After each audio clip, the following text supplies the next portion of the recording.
secretario de Energía de Estados Unidos, Chris Wright, llegó a Venezuela. Se reunirá con Delcy Rodríguez para discutir el futuro de la industria petrolera. Se trata del viaje de más alto nivel de un funcionario de Washington a Caracas para asuntos de política energética en casi 3 décadas. La información desde la capital venezolana con Luis Alejandro Laya. Luis, muy buenas tardes. Adelante con la ampliación de esta noticia. Hola, buenas tardes. Este miércoles fue confirmada la llegada del secretario de Energía de Estados Unidos. Sobre las 12 del mediodía hora local arribó a Venezuela para sostener reuniones con las autoridades encargadas y también con empresas privadas, tanto de sectores petroleros como de energía eléctrica. Han asegurado desde la Embajada de Estados Unidos, quien ha difundido oficialmente las primeras imágenes del secretario de Energía en Venezuela, que tendría una agenda para trabajar en estas materias. Bienvenido a Venezuela, secretario Chris Wright. Su visita es clave para avanzar la visión del presidente Trump de una Venezuela próspera. El sector privado estadounidense será fundamental para impulsar el sector petrolero, modernizar la red eléctrica y desbloquear el enorme potencial de Venezuela. También hemos podido conocer de forma extraoficial que dentro de la agenda que contemplaría reuniones con las autoridades encargadas de Venezuela, también estarían reuniones con empresas privadas del sector petrolero que hacen vida en Venezuela, principalmente empresas extranjeras que están presentes en el país, e incluso hemos podido conocer que, si dan los tiempos, visitaría instalaciones petroleras en otras regiones del país para ver los avances que se han obtenido desde el pasado 3 de enero en este poco más de un mes de relaciones con Estados Unidos. Desde Caracas, Luis Alejandro Laya para NTN 24. Gracias, Luis. Buena tarde. Y es que el régimen venezolano, ahora comandado por Delcy Rodríguez, sigue obedeciendo instrucciones de la administración Trump en el ámbito económico. En las últimas horas fue ratificada la intención de destinar las nuevas ganancias petroleras de manera exclusiva a inversiones sociales y de recuperación de la deteriorada capacidad energética de Venezuela. Desde cuando cayó Maduro, el presidente Donald Trump anunció que él personalmente asumiría la administración de la industria petrolera venezolana con un cargamento inicial de 50 millones de barriles de crudo para asegurar que no fuesen enviados antiguos aliados de la dictadura y enemigos de Estados Unidos, sino que sus utilidades financieras estén dirigidas al beneficio de los pueblos de ambos países. Hemos creado 2 fondos soberanos, ¿verdad? Lo hemos dicho a nuestro pueblo, que los ingresos que reciba Venezuela producto del desarrollo de una agenda energética bilateral con los Estados Unidos y con otros países, esos recursos irán a 2 fondos soberanos. El primer fondo soberano, Ángel, es para la protección social. Ingresos a los trabajadores, educación, alimentación, vivienda. Y el segundo fondo soberano va a ser justamente para infraestructura y servicios, agua, electricidad y vialidad.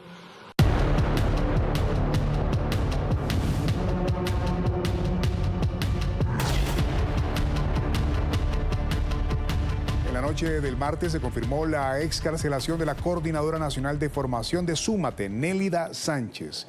La ONG, dedicada a asuntos electorales, comunicó la información en su cuenta de X y aseguró que la mujer, que pasó más de 1 año y medio detenida en el Helicoide, sede del Servicio Bolivariano de Inteligencia, se encuentra en buen estado de salud. La organización ciudadana pidió a todos los sectores del país contribuir a la reconciliación y el reencuentro de todos los venezolanos y al régimen excarcelar de manera inmediata a todos los presos por razones políticas en el país. Y la ONG Foro Penal confirmó esta mañana la excarcelación de Walter López Olgaldes, Willy Bowman y Hubert Martínez, 3 ciudadanos hondureños que se encontraban presos en Venezuela. El director de la ONG, Gonzalo Imiop, confirmó la información y aseguró que los 3 ciudadanos estaban encarcelados desde el 19 de junio de 2025. Los 3 hondureños son los últimos tripulantes de la embarcación de investigación arqueológica N-35 que quedaban detenidos. Este era un barco de exploración marina con bandera de Panamá, capitán neerlandés y empresa belga que se movía en el entorno del Caribe y la costa oriental de Venezuela en el momento de su interceptación por autoridades afines al régimen.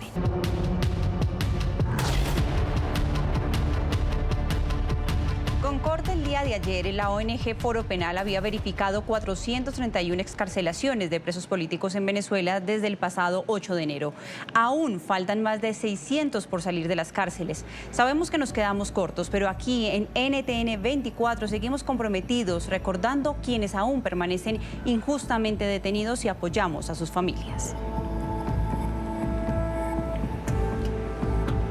Davis Correa es periodista y comediante, padre de 3 hijas, detenido de manera arbitraria desde hace 1 año y medio, desde julio del año 2024.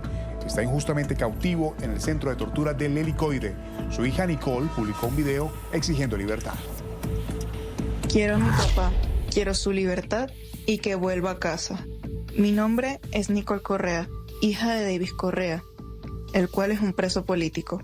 Para muchos, es un comediante o influencer, una persona que hace reír, pero para mí es el mejor papá del mundo, mi héroe y mi amor incondicional. Mi papá fue apresado el 31 de julio de 2024, luego de las elecciones presidenciales de Venezuela.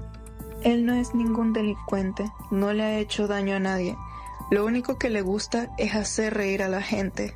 Hace 549 días, sus hijas seguimos creciendo sin tenerlo, sin sus tan necesarios abrazos, sin su amor de padre. Le pido a las personas encargadas que por favor, por lo que más quieran, se haga justicia y que liberen a Davis Correa, un padre de familia y cabeza de hogar. Te extrañamos mucho, papi. Seguimos orando y pidiendo a Dios porque pronto nos volvamos a abrazar.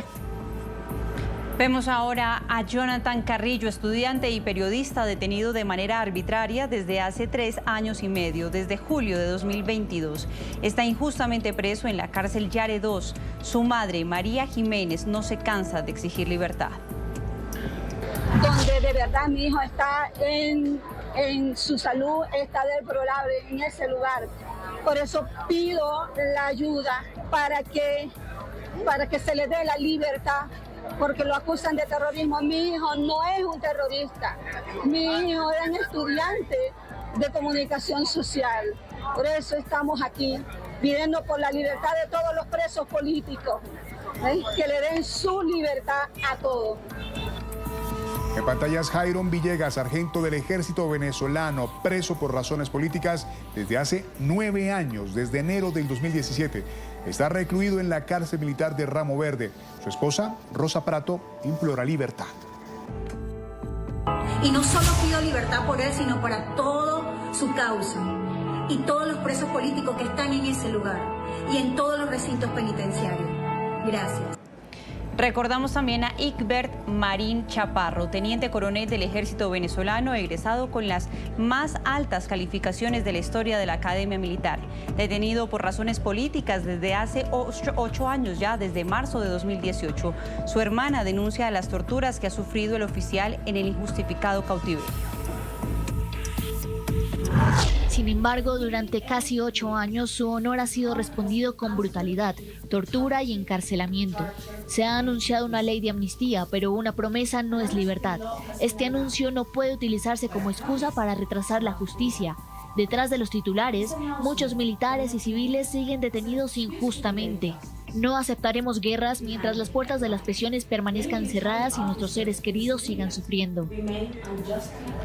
Y en medio del incumplimiento del régimen de Delcy Rodríguez sobre la aprobación de la ley de amnistía y los cuestionados al texto de la normativa propuesta, surge un pedido urgente: la derogación de más de una decena de leyes represivas en Venezuela, Hugo. Así es, Jenny. De lo contrario, según organizaciones de derechos humanos y juristas, en cuestión de meses, nuevas detenciones volverían a registrarse tras el amparo de estas normas. Poco antes de la muerte de Hugo Chávez y en los años posteriores fueron aprobadas una serie de leyes que fortalecieron el aparato represor. La Ley Orgánica contra la Delincuencia Organizada y Financiamiento al Terrorismo de 2012, utilizada para criminalizar y perseguir protestas sociales y cualquier acción en rechazo al régimen. Aunque el pretexto es combatir mafias y grupos terroristas, es usada para imputar a civiles, activistas y políticos, aplicando medidas excepcionales como incomunicación y juicios en tribunales especiales para el terrorismo. Algunos de los casos arbitrarios son la detención del abogado Perkins Rocha, ahora en arresto domiciliario, y las condenas de casi una treintena de uniformados que hicieron parte de la denominada Operación Gedeón, que buscaba derrocar al dictador. La Ley Constitucional contra el Odio por la Convivencia Pacífica y la Tolerancia de 2017, con el objetivo de silenciar la opinión pública en redes sociales y medios con castigos de hasta 20 años por emitir mensajes contra el régimen. Uno de los casos más escabrosos fue el de Olga Mata, una mujer de 72 años imputada por el supuesto delito de odio tras hacer un chiste sobre Nicolás Maduro y Cilia Flores en TikTok. Y tengo la viuda, que es la Cilia Flores, pero esa todavía no está viuda. Bueno, pero esto es lo que todos deseamos.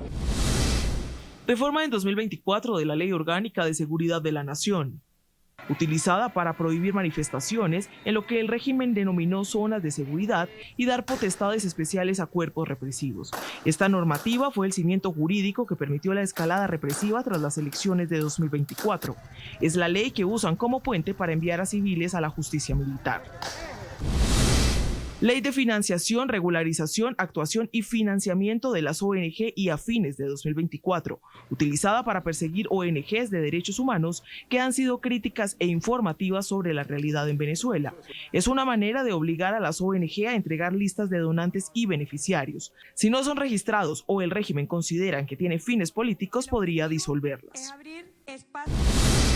La Ley Orgánica del Libertador Simón Bolívar de 2024, utilizada para imponer inhabilitaciones políticas de hasta 60 años y penas de hasta 30 años de cárcel a quienes apoyen sanciones internacionales contra el régimen.